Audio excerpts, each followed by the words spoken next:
Look, today my administration is issuing new warnings that based on evolving intelligence, Russia may be planning a cyber attack against us.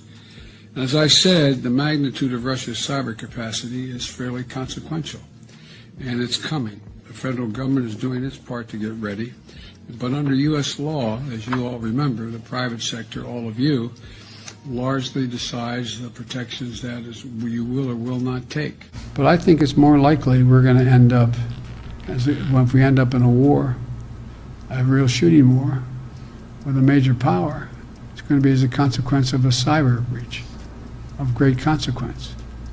And it's increasing exponentially, the capabilities.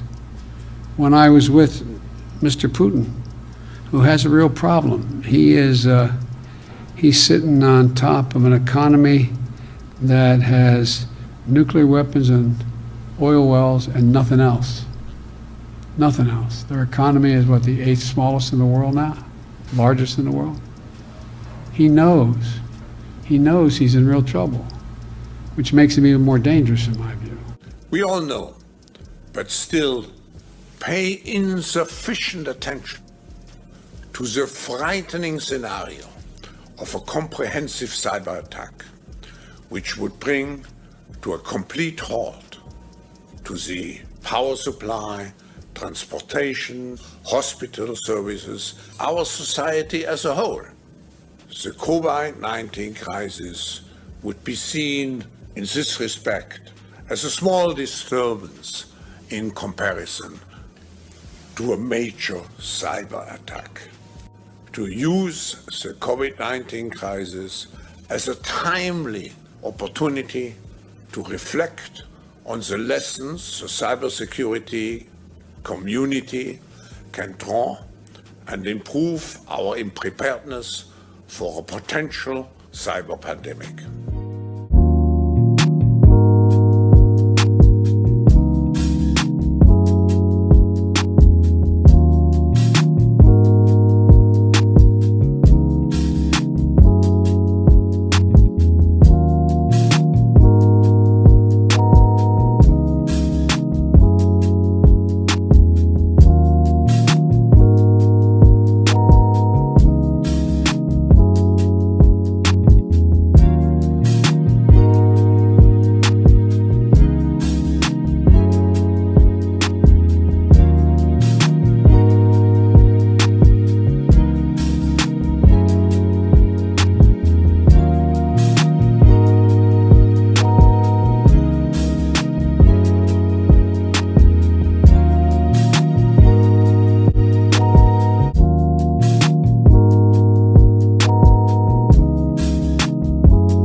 Say that you want to talk about in this year's conference in January, mastering the fourth industrial revolution. When we look at the world today, we see governments and even business very much engaged in mastering the crisis of today, very much absorbed by crisis management. Right. But if you look into the future, there's so much going on in technology. Yeah. It's a real revolution, and our life, the pattern of governing societies will be so much affected with what's going on in research, in innovation. And we are not sufficiently prepared for it. Just look at the discussion on big data. Yeah. It shows how difficult it is to find the necessary rules, to find the necessary norms. And look at things like artificial intelligence. Exactly. And robots. Look at things like gene editing. Exactly. You know, opening a whole new horizon for medical science. And you see, the difference of this fourth industrial revolution is it doesn't change what you are doing. It changes you. If you take genetic editing, right. Just as an example, it's you who are changed. And of course, this has a big impact on your identity. Yeah. And offers certain kinds of possibilities that have to be careful about. You know, when you began to do that kind of gene editing, some people worry that you are changing what it means to be human.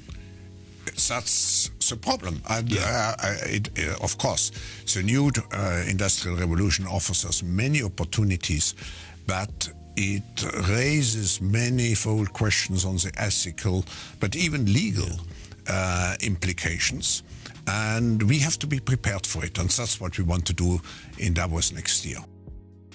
The original Industrial Revolution was driven by the discovery that you could use steam engines to do all kinds of interesting things.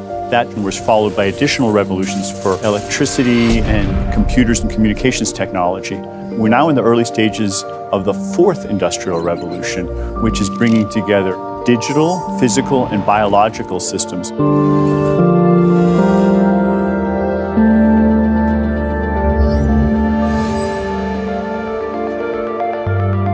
One of the features of this fourth industrial revolution is that it doesn't change what we are doing, but it changes us.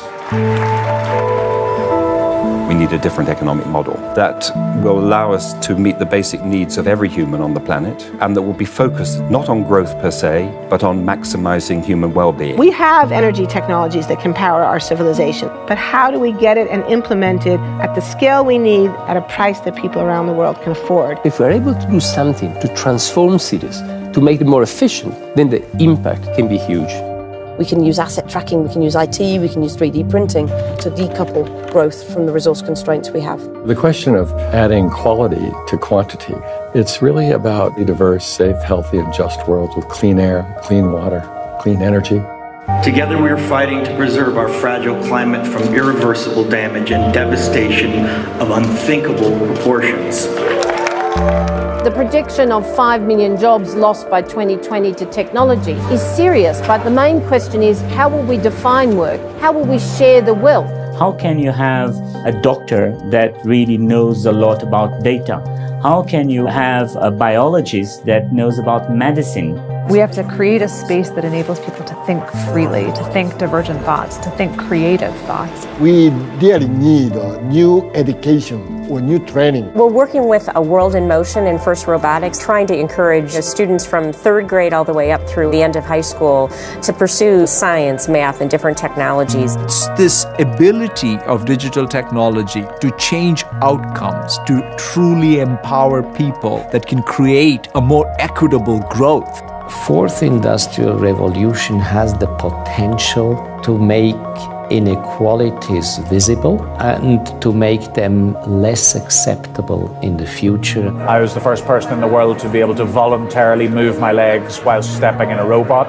The cure will be possible if enough of the right people have the will to make it happen. We're seeing this incredibly exciting convergence of genome editing, DNA sequencing.